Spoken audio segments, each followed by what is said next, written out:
Trump has officially been subpoenaed by the committee. Does anyone really think he's going to comply? Oh, I messed up that word. We can talk about that too. Welcome to MOMocrat, part of the Demcast family of podcasts.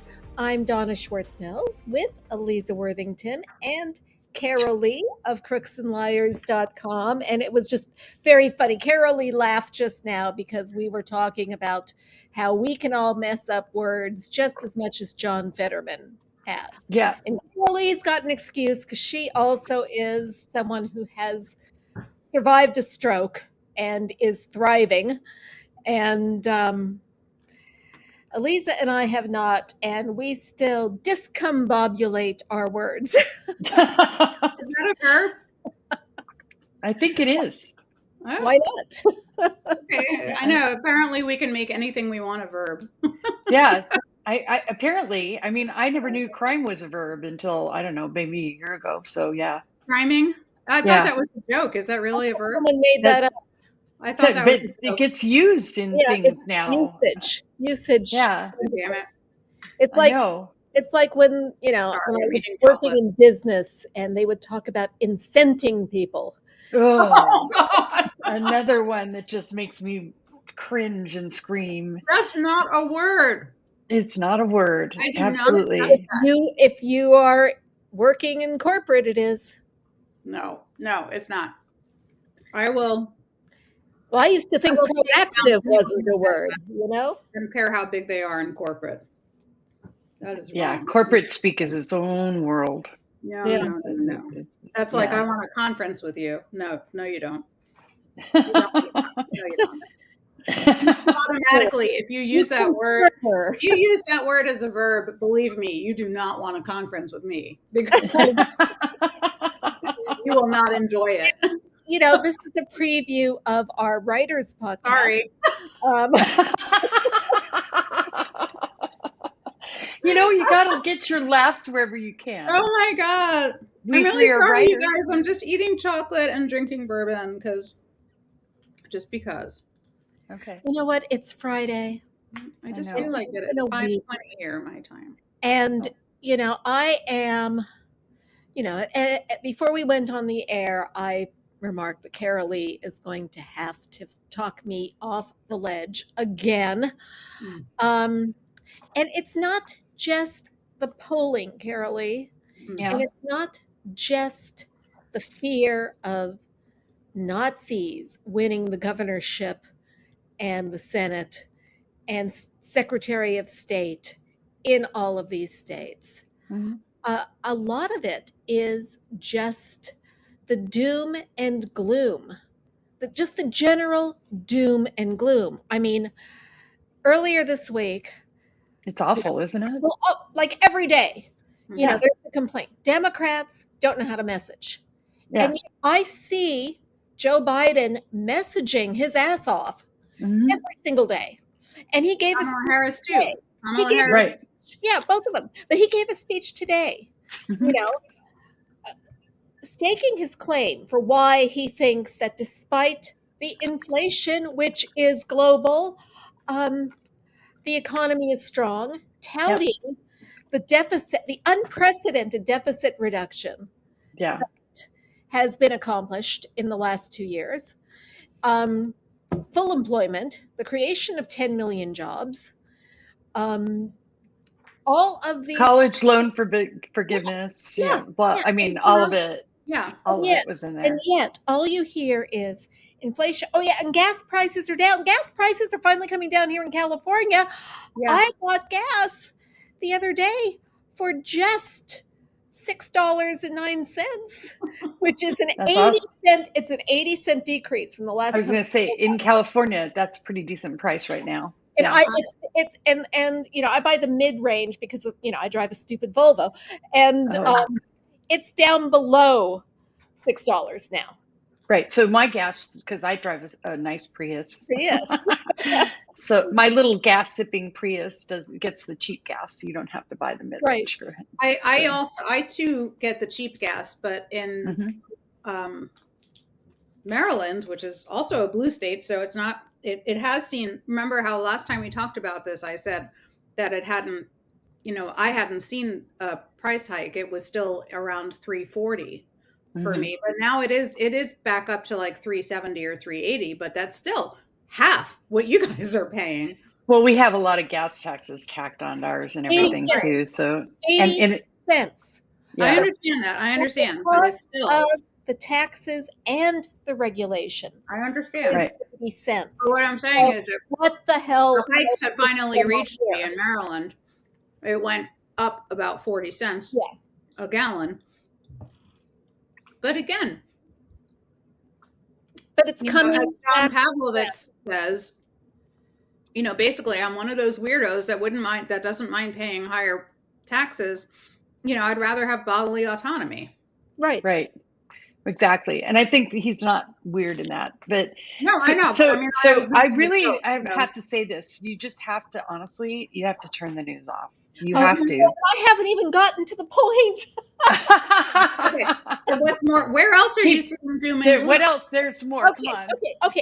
okay. So, and by the way, where are you hearing people say this? Where are you hearing people say that, if not on the news? Where are you hearing people tell you that Biden's not messaging and Democrats don't know? It is the news. Oh, okay. Oh, it's the news. It's the news. It's the print media. It's Twitter, all of the media. It is all of the media. But that's not your point. And we're going to get back to the gas later. But no, the point is yesterday, they are, now that the inflation thing is so well established, it's the drumbeat for recession. Oh, yeah. And they're talking about the statistic on interest rates, housing sales are down, and not mortgage rates, because I already said that. Housing sales are down. Housing starts are down too. And the thing is that the Fed raised the rates all these times to put a brake on inflation, the economy. And what happens when they do that is that mortgage rates go up, housing sales go down, housing starts end.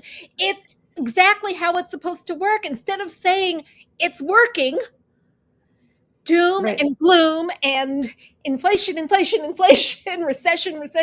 And Jamie Dimon has been screaming about recession for 2 years. Yeah. This is nothing when new. The economy was booming, he was screaming nothing recession. New. This is nothing new. He wants a recession. Yeah. What I want to know, Donna, is how is this different from how has this changed? They always paint things as bad for the Democrats. The news and print media has always been doom and gloom. They set an exceptionally low bar for Republicans, and then they put the bar real high for Democrats. This has always been the case. This has always been the case. Why I'm saying this not to invalidate your frustration, because I feel you. I totally feel you.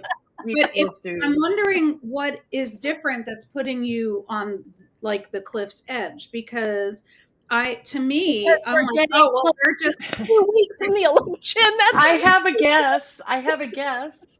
It's because there is one thing that's different. And the one thing that's different is that these Republican candidates that are running for office in this election are whack. I mean, way you go back to 2010. It's the last time we had wacko.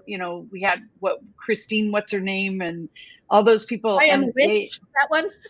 Yeah, right. I am a witch. I mean, there's some that we made fun of. There was Carly Fiorina, who had the sheep, the demon sheep, and everything. She looks positively normal. These guys These guys were sane. Well, maybe not Christine O'Donnell, but the rest of them wasn't normal. But right. But I mean, they were at least like functional human beings. They weren't just these whacked, like Herschel Walker. Worried about brown shirts coming to my house and painting a yellow star on it. Right. I mean, that's what's different. What's different is that there are Nazis running for office, and that makes everybody, but I would imagine you feel even more insecure than you already do, because there's Nazis running for office. And that, I wore my shirt yesterday, my 1973 shirt. Oh, I'm sorry, I'm going out to dinner, so I just put on. Yeah, That's dinner, but yeah. But I mean, I get all that. But this. There's more at stake. I feel like there's more at stake right now, because Trump's not in jail like he should be. Instead, he's making noise about running for 2024. Steve Bannon isn't in jail like he should be. Steve Bannon. We'll get to Steve Bannon, but I mean, I do him. understand. I guess I understand. I get it too. I mean, you've reached your saturation point, right? And so we're 2 weeks away from the election, and if you're like me, you've already voted, right? Did you? I don't have already early voting yet. I have no, and I did not mail in yet. I made the mistake of using a scripto. Uh-oh. The first page, it bled through, so I ruined my ballot. Oh no. So you do in The person. early voting doesn't open until the 29th, but that's the day we're leaving town at 8 a.m. So I will have to vote in person on election day, like the old everybody, like the old-fashioned way. But I've done the research. I know who I'm voting for. I was in the process of filling out my ballot when I messed it up. Oh, okay. Yeah, same, right. I mean, our early voting's not open yet either, but I am gonna, of course. We put ours in the drop box on Thursday. And I want you to know, Dinesh DeFellon, that we both got out of the car, and he held his ballot and I held my ballot, and both of us walked him over to the box and put them in. I mean, my first instinct was just to take between you guys. Yeah, I mean, my first instinct was just to take Tim's ballot, and he was driving, so go over and drop it off and get back in the car. And then I realized, they probably got somebody watching. I better not do that. That's ridiculous.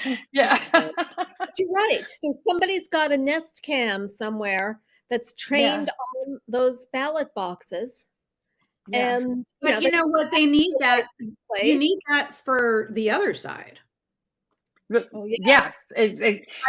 Because every accusation is a confession. Right, it's a confession. So I mean, we do. I hope our side has our Nest Cams set, because there's going to be shenanigans.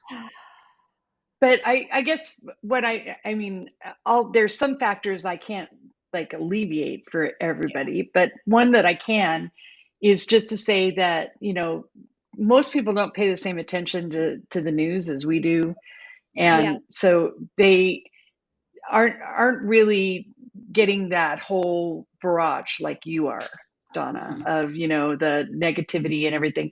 And I really recommend, and it's my job to watch the news, but I really recommend turning it off.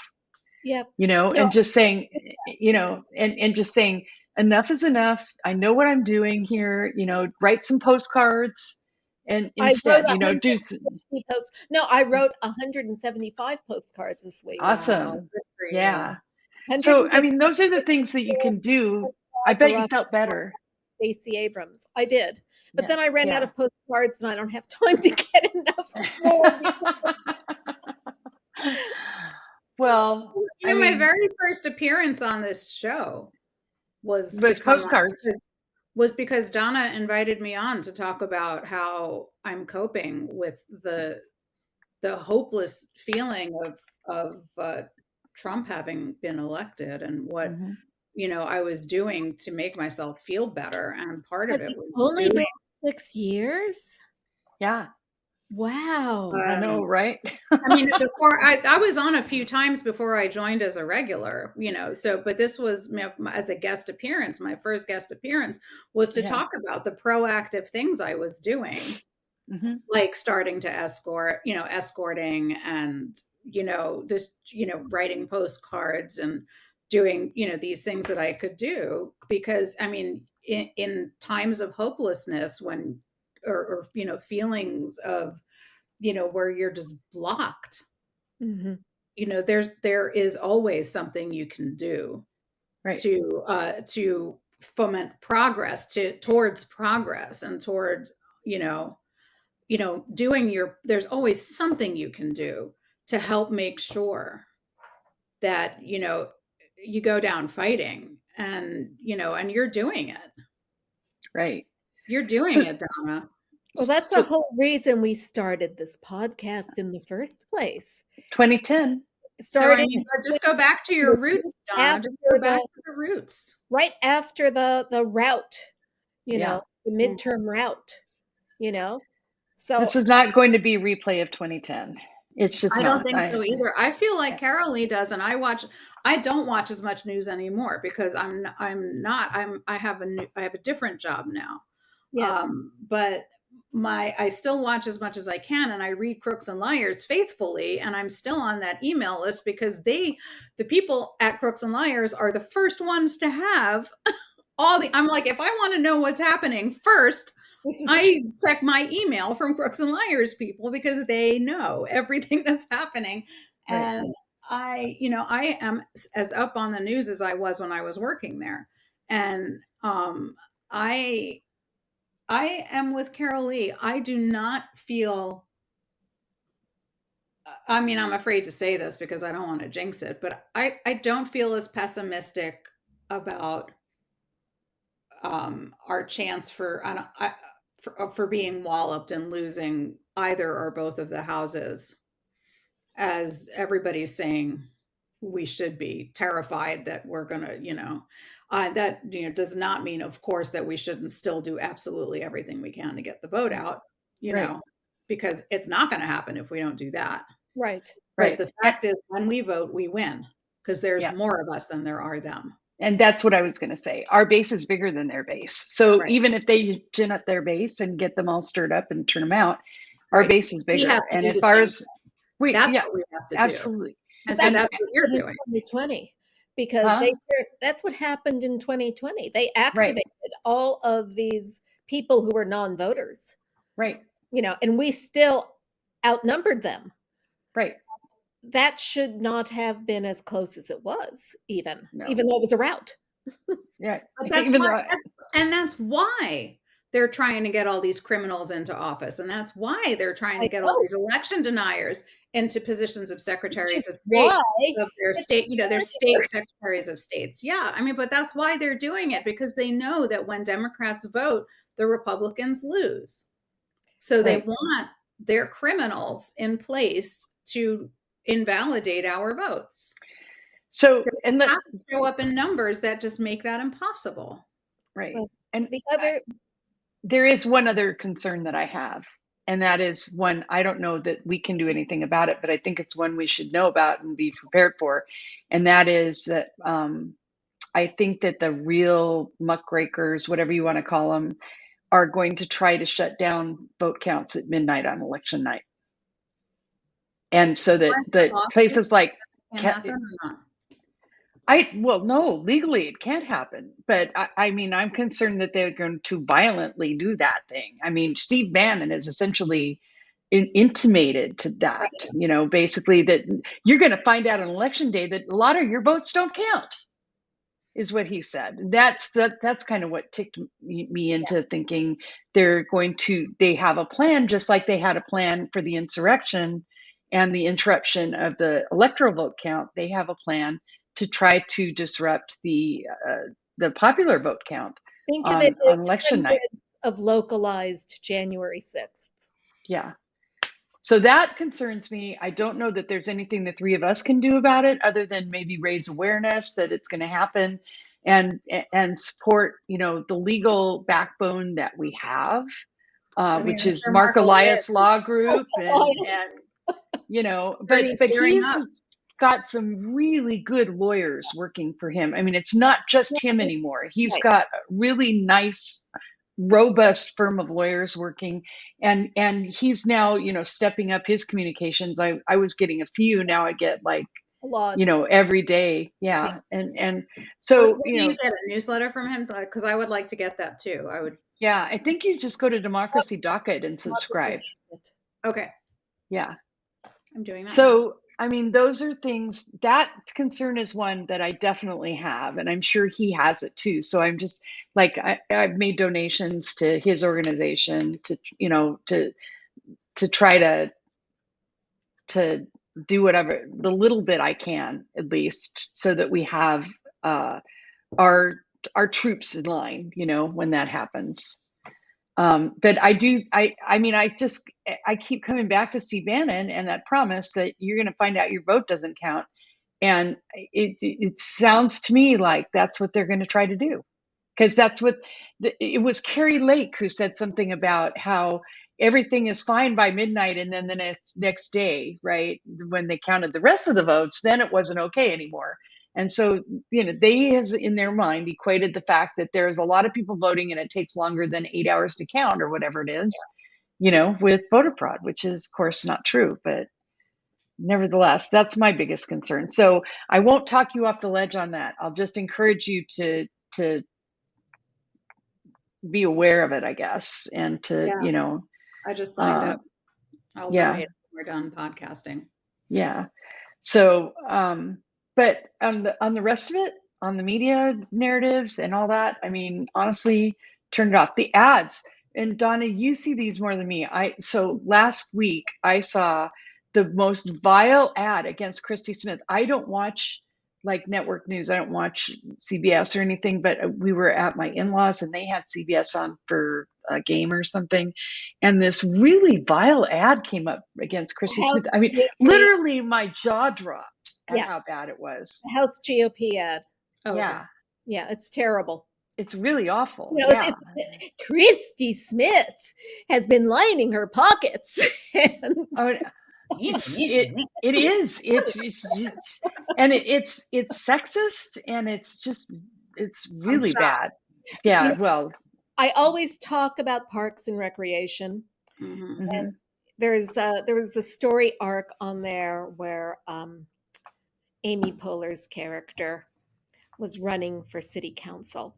Mm-hmm. And so there was I think I remember that. Yeah. There was one episode where she did not want to run a negative campaign, and everybody else was saying that they should. And so they did like this perfect negative ad where Adam Scott's doing the nasty voice. She was running against Paul Rudd, who was this clueless son of the billionaire that runs the candy factory Sweetums in the town, And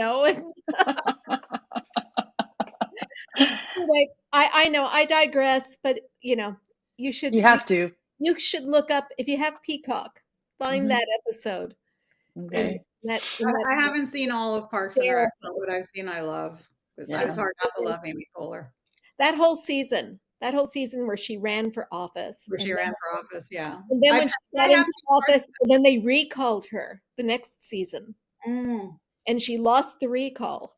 And it was just an amazing couple of seasons where, they made this gentle fun of the political system, but you still end up believing in it. Right. Well, that's a trick. Right. And that's what we have to do. So, I hope we've talked you down somewhat, but I mean, honestly, it's I don't just think so, Karoli. I don't think so. I totally get reaction. I mean, I am super frustrated by how negative everything is right now, against Democrats. But then I think, people have got to actually see like what's going on. For example, I retweeted somebody today who was listing like the unemployment rates in these swing states, right? And they're like 2.8%, 3.1%. I mean, and basically full employment. Yeah, and I'm like, okay, you can't have this both ways, right? You can't say that people don't care about or that people care about the economy and they're scared about the economy on the one hand, and then say they don't care about full employment on the other. I mean, the two go together, right? Yeah. So a lot of these media narratives, they don't take those two things and put them together.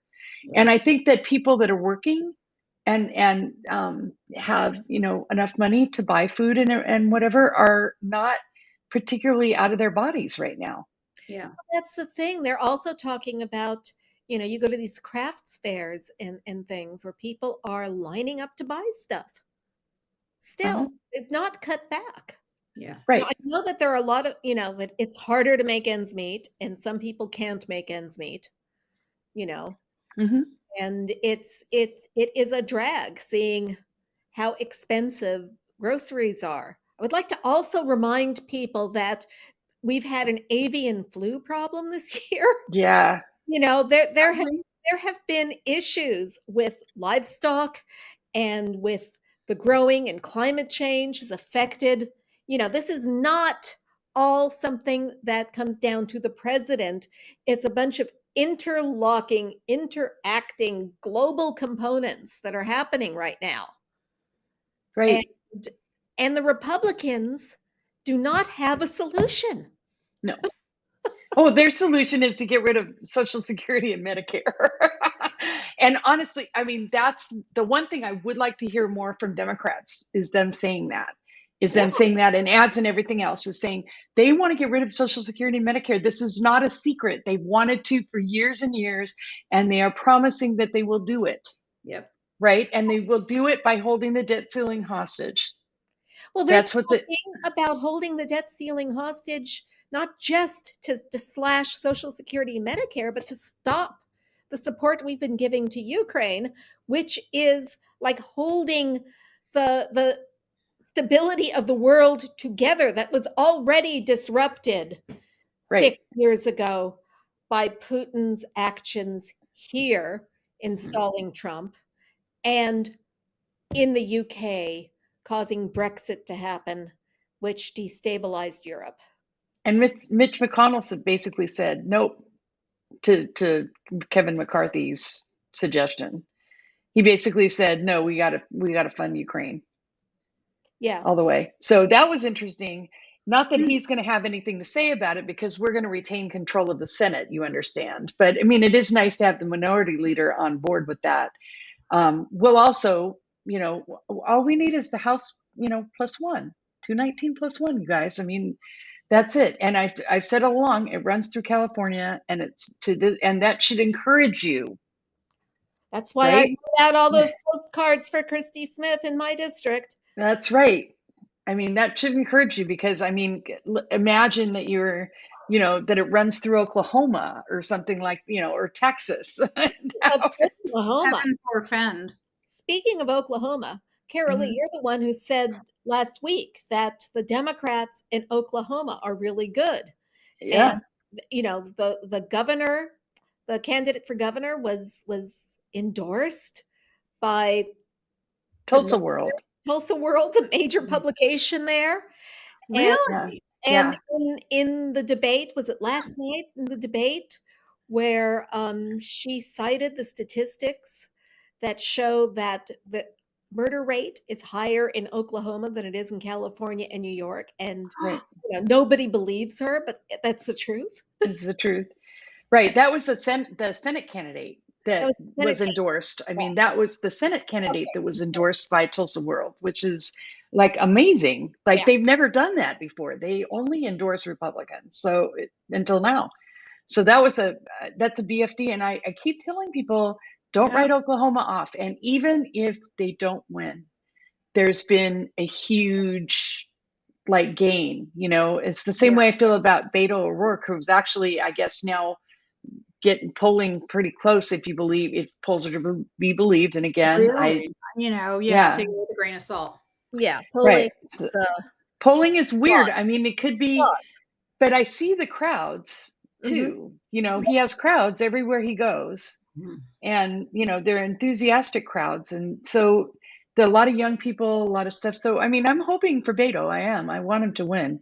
And Greg Abbott is loathed in Texas by everybody but the wingnuts. So, we'll see. The Mantec crews are loathed, but, I mean, today I've just been reading horror story after horror story about women's reproductive health care in Texas. And it's awful. Yeah. And it's making people mad. I mean, it's energizing people. One of the things I do want to say about the one poll, and that was the NYT Siena poll that came out earlier this week, just their likely voter model was so far off. Like they're splitting Republicans and Democrats evenly, Republican and Democratic women evenly. And Wait, that's what? That They- already they- weighs it more towards the Republicans because right. there are more Democratic women, more Right. Democrats among the women than there are Republicans. Right. So the weighting was off. I mean, there were pollsters that basically said this poll should be retracted and redone, and they were saying like in some That email was the threads New that I York were in. Times, Yeah, Yeah. New York Oh, Times, Sienna. Set the tone for the whole damned week. Yes, it did. I mean, and that's what they hoped, I guess, was that they were gonna that they would set it with that. Relevance and they like it better when Republicans are in charge. They like it better. Well, they like it better because drama of the horse race. Right. I mean, they like the drama of the horse race, but they also like the fact that Republicans are more interesting to cover because they do more criminal things, Right. Criminal I mean, cruel. yeah, But it's they're not nuts. it's not like they cover them as criminals and cruel people. No, they don't. I mean, they normalize Trump to this day. I They know. normalize the cruelty. They normalize Nazism. They normalize all of that. So, I mean, how does it benefit them? I mean, the only thing I can think of is that it benefits them monetarily, and that's the only thing, because it's not like they cover them like they actually are. So maybe we need to get somebody to tweet crazy things on Biden's account. Biden's Twitter. Yes. Listen, are we going to have Twitter if Elon Musk takes over? Let me ask you that. I don't think so. I mean, I'm Yeah. going to stay until I find out that it is not possible A done deal. Yeah. to function there. And I don't Yeah. think that's going to take very long. I mean, it was revealed yesterday that his plan for Twitter, which he's going to have as of next week, that his plan is to cut 75% of the staff. 75. I Right. thought it was not the 70 is much better, 75%. but okay, 75% of the staff. Wow. Yeah. So let Trump back on and cut 75% of the staff. It's not going to function. Bye-bye, Twitter. Yeah. Yeah. Down Well, the not to drain. mention the fact that you have to wonder with all his Putin propaganda and everything else, That's right. right? What is that fire hose?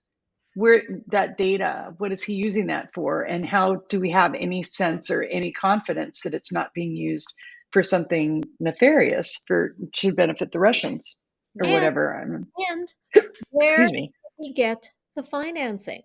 It looks like it's coming from sovereign wealth funds from the Mideast. Right. Hmm. Thank you, Saudis. I was just going to So- say.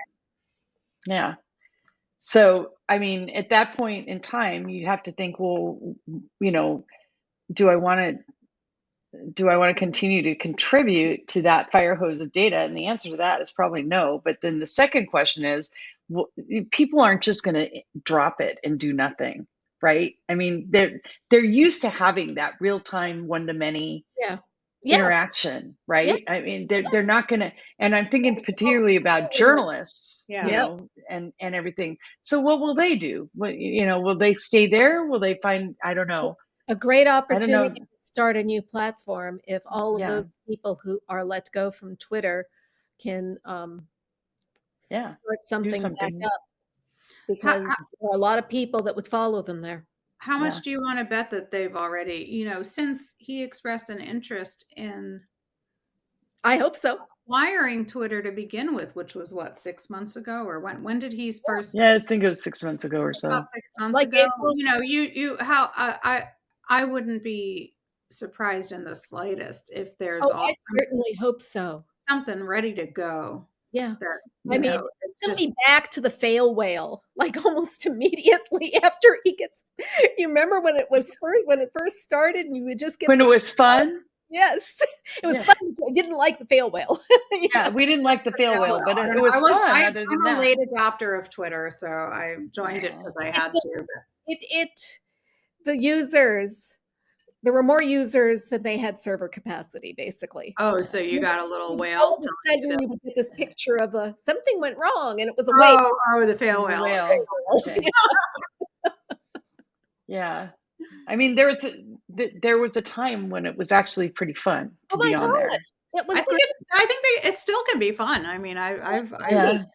You know, I still get in fun conversations with people, but not all the Not time. as often. No. It's harder to do, but and that can be a source of negativity too. I've had to really limit my time there because because people are anxious. I mean, I totally get that. I understand it.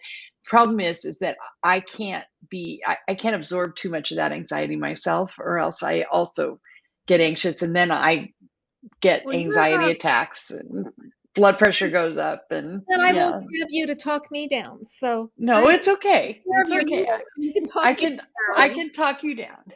You know, It's my problem is that in 2016, I was confident. yeah, I know. It was the only time ever that I was confident Yep. because I saw the Republican candidate and I'm saying, this guy's a clown.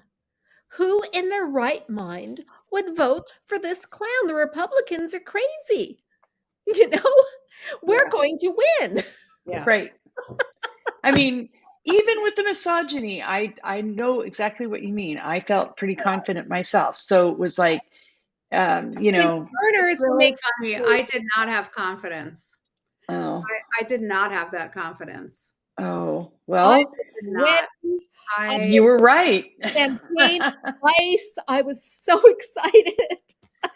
I know. Let me adjust. I had hope and I saw that it was possible, but I did not have confidence. He won the popular vote. I knew that there was so much racism and so much misogyny. Yep. And I knew that there was enough to make it not happen. And there was a lot of rat fucking, and I'm sorry, I used the F word. Oh, wow. You were we were. Does that ever happen? And we're 37 minutes in. Yeah. That is never first. But there's no other word for it. But no. But you're right. But I'm telling you, I did not go into that election with any sense of confidence whatsoever. I really saw it going either way. That's how I felt about in 2008 and 2012. I mean, in both of those, I was like, this could go either way. I'm not sure which way it's going to go. And so it was such a huge, amazing thing in 2008 when he won, and by as much as he won by, right? And everything. And then in 2012, it was a lot closer, and I was certainly nervous because Romney is not a nut. Right. Either. I mean, that's the thing, right? He was like rational. And so that's part of why, I saw from 2008 to 2012 to 2016 and Trump being the nominee, I saw the reaction to 8 years of a brilliant, Black, scandal-free, elegant, graceful, ethical president. Cool, handsome, all that. With a perfect family. And the increasing, the proportion of venom that was hitting them, it was proportionate to how graceful and brilliant they were. Right. And that just had me going, into 2016 and then Trump being the nominee, saying, you know what, I don't have confidence in this country. Yeah. Well, you were right. Well, you were right. Yeah. I wasn't right or wrong. I just didn't have confidence. You know what I'm saying? I need to have confidence. I could see it either way. I could see us pulling it out. I could see Hillary winning, and I could see it would happen. And that was why I was upset when he won. I was upset and terrified when he won, but I wasn't in the bathroom throwing up like a lot of people I know. Maybe because or crying or crying. No, I understand. What I'm saying is that I know Dave went to work and he said, a lot of his colleagues were like, my wife was in the bathroom throwing up all night. Yeah. The next day. Good and he he came home and he was like, my colleagues were, and I was like, I get it. Yeah. And I was surprised, frankly, that, he works for a defense contractor, and, he said when he went into work the next day, it was like everybody had died. Yeah. Mm-hmm. He said everybody was walking around in a daze. And they were, and the ones who were talking about it were saying very quietly, my wife was in the bathroom, right? Throwing up. Like they, Yeah. I mean, seriously. And I wasn't. I was just like, fuck it, man. I was like, now The dam is broken now. and that was just like, I was like, all right, here we go. Let's go, oh let me my sign goodness. up for escorting. Let me sign. Let me do the post. Let me do what I have to do. I went on this podcast and I was like, all right, time to do some work. So should we speak of the fact that Steve Bannon is not in jail? Steve Bannon was convicted, sentenced to a very light sentence and fine. The fine should have been bigger. The highest sentence could have only been 6 months. Is that right? Actually, the highest sentence could have been 12 months on each count, but the sentencing guideline highest sentence was 6 months. Oh, right. I didn't realize that. So Okay. That's what DOJ went for. They went for the 6 months. They went for 6 months. And the maximum fine. Right. Yeah. And this Which judge they didn't get. Was like freaking pocket change to him. Right. $6,500. Yeah. In 4 months. And he's appealing. So of course he is. So it'll be at least a year before he sets foot. I don't know that that's true. I mean, like if you watched some of these appeals move through the courts, they're not moving slowly through these courts. I don't know that it's true that it'll be a year. And, I don't know if he's, what I don't know, because I'm not a lawyer, is whether he even has anything that could stick on appeal or whatever.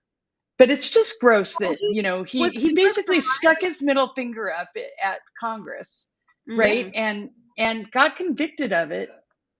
And he's home now tonight. He's home tonight. He's fomenting violence on election day. Sure. Yeah. But, I think, was it Karoli? Was it on the Crooks and Liars email thread where somebody said, that interestingly, if he's using the lawyer's advice defense as the basis for his appeal, that takes away attorney-client privilege. Was that on the Crooks and Liars? Or no, I don't think it was, but that's a good I might have point. On Twitter then, in legal Twitter, that people were saying that if he says I should, that's what he's using to appeal. My attorney told me it was fine. Well, then that takes removes attorney-client privilege. So he, his attorney can tell him, that takes away a protection, right, from him. So it'll be interesting, and I'm not sure I want a system wherein you cannot appeal a conviction. No, but I agree. God damn it, he fucking belongs in jail, man. That he does. I agree. Are there no restrictions on him while they're appealing? Are there no restrictions on his comings and goings or his interactions online or anything? He's just a regular old free citizen? Yeah, pretty much. And what bothers me about that would be fine, except that he's out there basically stirring shit up. Yeah. Right? See, that seems wrong to me. Like, I understand that he would retain I understand retaining your basic freedom if you're allowed to appeal, but if he's been convicted of this, I feel like there should be some restrictions on him. Like, that doesn't seem unreasonable to me that his electronics should be monitored or his something should be, He may have to wear, he may have to wear a monitoring bracelet. I don't know. No, I feel like his activities should be, his electronic activities should be monitored. Oh, well, he's not a black woman.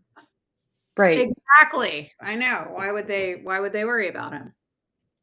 Exactly. Yeah. So I don't know. But on the flip side of that is that Mr. Oathkeeper is not doing well in his trial.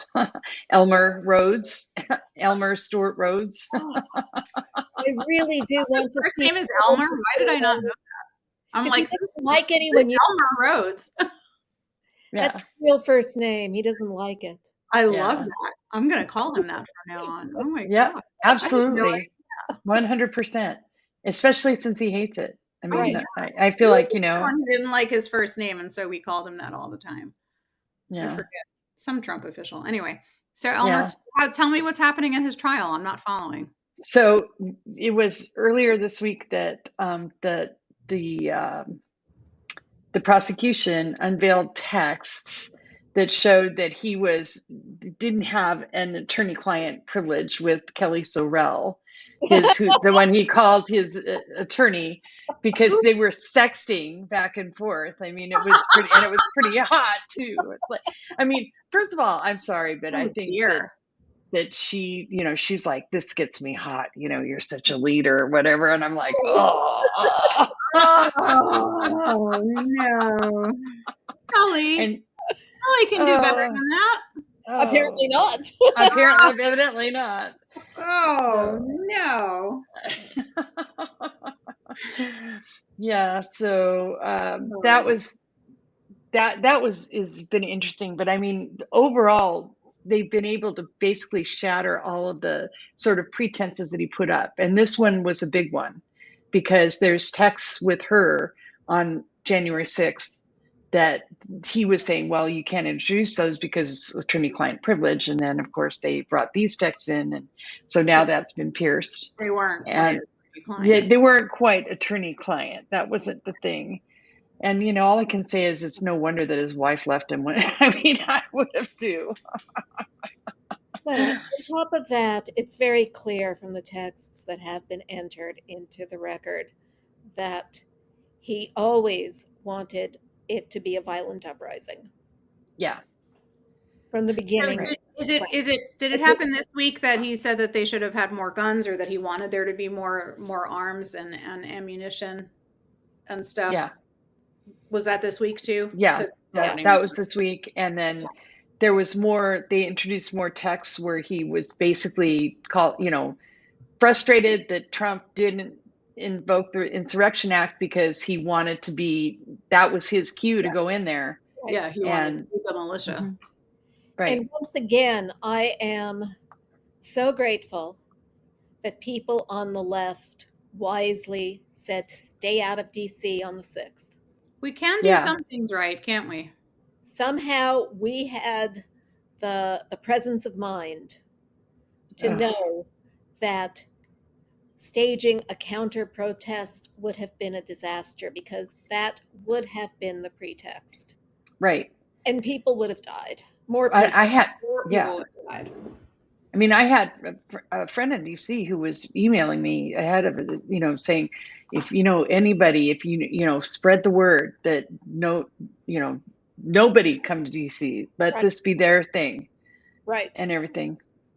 And I didn't have any friends there, but here I am out in California, and even I knew that going to DC on the 6th would not be a good idea for anybody. Right. So, he's gonna. I mean, the thing is that they have what I think is an airtight case for seditious conspiracy, and that's a big deal. It is in the Rhodes case, and the reason it's a big deal is because all of that links back to Trump. So it's all, I mean, and Roger Stone, right, and Roger Stone and all that. So Ali Alexander, I mean, all of that. Yep. So it all links back, and it's big for everybody if he's convicted of this. So it's. Did we ever find out who was the one who's were on either end of the phone calls between rioters and the White House? Because no, we never found that out. Okay, but we don't know who that is. We're going to find more. I think we will. I think that especially as the investigation gets into the Secret Service and the FBI. Yeah. We're going to learn a lot more. Yeah, I agree. I think we will too. And of course, Trump has now been subpoenaed, and his paperwork has been subpoenaed for him to, to appear before the January 6th committee. We know that. I think all of us know that's not going to happen. I mean, his middle name is Delay, so he's hoping that he'll be able to delay until the committee's disbanded. Yeah, well, or until the committee's disbanded. Right. One or the other. Which, if the Republicans take over, the House. Yes. Yeah. House, yeah. So there's that. But in other good news, I just like to say this is good news for me. Medicare, sorry, not Medicare. Social Security payments are going up by 8.7%. 8%. Yeah, almost 9%. Yep. Yeah. I got my first payment on Wednesday.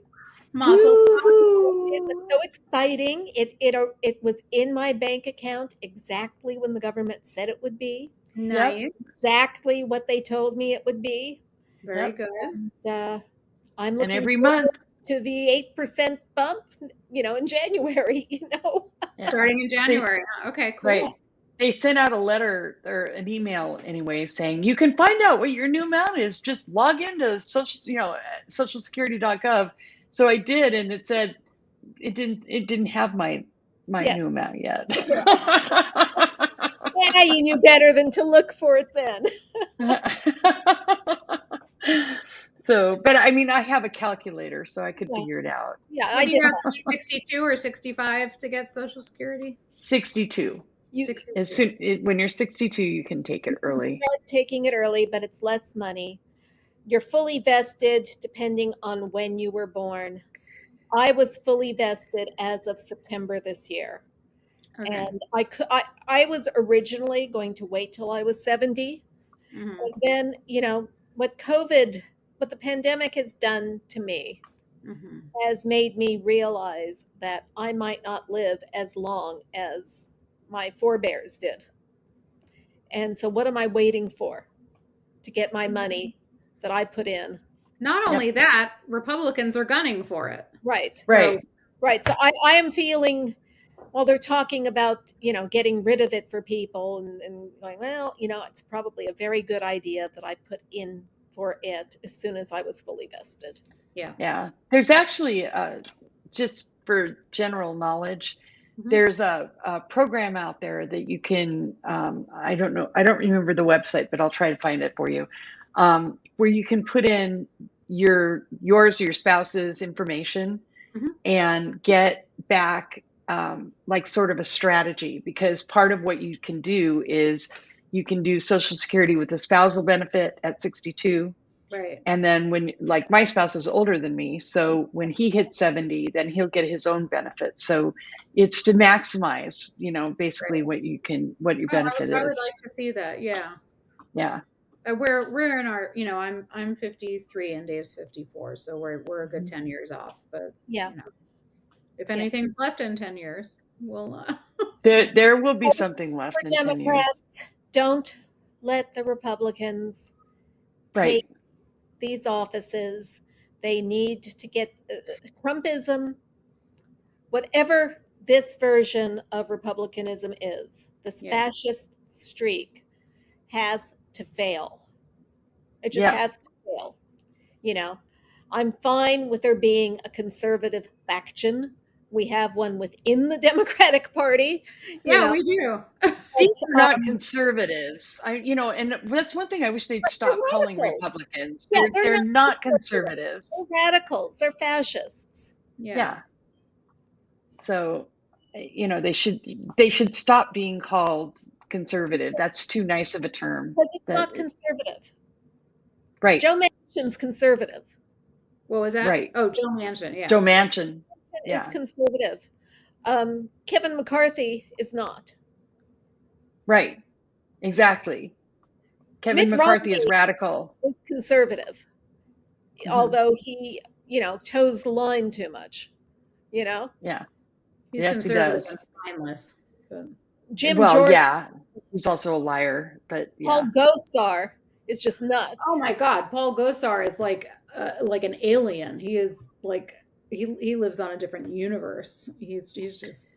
Remember when it was just Louis Gohmert and Michelle Bachmann? I know. And now it's like they've spawned. They spawned. They reproduced. They're multiplying. Ah! I know. No.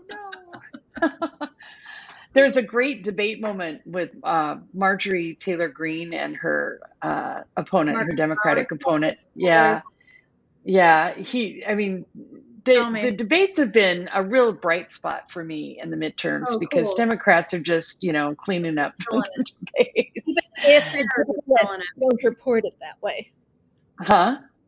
Well, the press doesn't report it that way. Oh, no, because of course they don't, not at all. But I think, what Biden said today in his speech is probably the advice that we should take, and that's to keep the faith. I mean, that's what he did, right? He just kept on going. The press wrote him off and he kept going. The press wrote him off. And, at the end of the day, I think here we are. Motto. Yeah. Be like Joe. Be like Brandon. Be like Brandon. Did we talk about the hearings last week, or did we not? Was I not here for that? We talked about it. We did. Okay, good. Yeah, we did. Did we talk about Nancy Pelosi punching Trump in the face or wanting to punch? Yes. Was I not here? Where was I? I don't know. You were drinking. I was drinking. Probably. I was drinking last week, wasn't I? This is happening. You must have had a very hard day at work last week. I don't know what was going on last week. I was there. That's right. I remember now. Yeah. Oh my God. So what was the moment with Marcus Flowers and Marjorie Taylor Greene? Tell me. Yeah. Oh, well, you know what? My brain just fried. So. Oh, okay. Well, I'll look it up. It's okay. You know what? Thank you. Can we talk about the moment where Stacey Abrams, this is not a debate moment, but where she smacked the shit out of Mike Barnacle on Morning Joe? Oh man, yeah, she had some debate moments too. I'm sure she did. But when Mike Barnacle was like, is it a good idea to be pushing the abortion issue when there's actual kitchen table issues, economic issues that people are having trouble dealing with, the economy and groceries and paying their bills and she's like, the decision to have a child is intricately like tied up with whether or not you can pay your bills. It's an economic issue. Yeah. You fucking moron. It just kills me that people think MSNBC is a liberal network there's 4 hours of that crap in the morning. There's an hour of Andrea Mitchell both sizing crap at noon. And then at 6 o'clock, you have Chuck Todd. Oh, no, he's not at 6 anymore. He's not on MSNBC anymore. Oh, he's on Peacock now. He's on Peacock. He's on Peacock. Dang. And Meet the Press on Sundays. But But I mean, it's no better the lineup they have. It's no better. Tur, all they do is they try to like dismiss and downplay the important issues that will bring Democrats to the voting booth. Well, we do not have anything that is the equivalent of Fox. No. And you know what? It's probably just as well. I don't want to be in a complete information silo. No, I don't want to either. But Fox lies.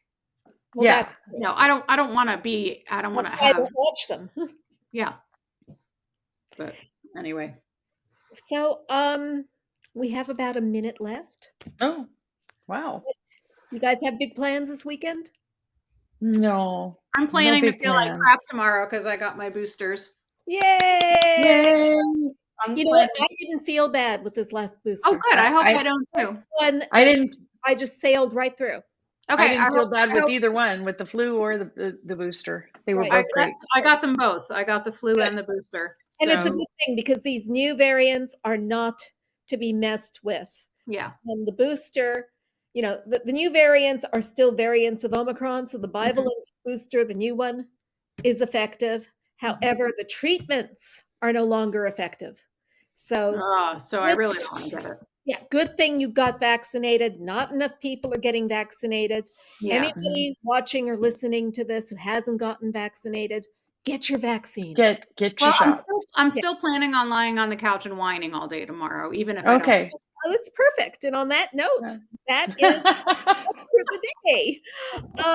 Join us next week at MOMocrats.buzzsprout.com, our YouTube channel, or find us on your favorite podcast service such as iTunes, Google, and Amazon Music. And be sure to check our Facebook page for updates.